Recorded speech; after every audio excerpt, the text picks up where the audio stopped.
pwede ganito. Yung pag ano ng manok. Net lang, net. Palibot. Net, palibot. Yung mga manok, oh. Pati yung taas mayroong net. Ayan.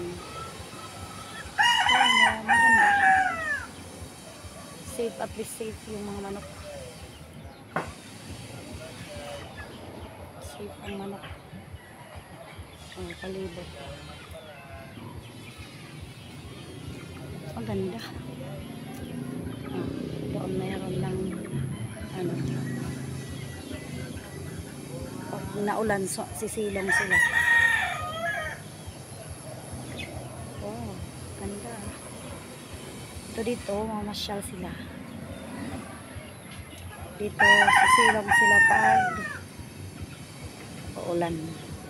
Namamasyal lang mga manok ko. Yan lang sa ano.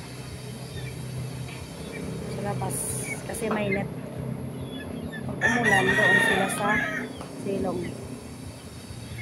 Ayos ah.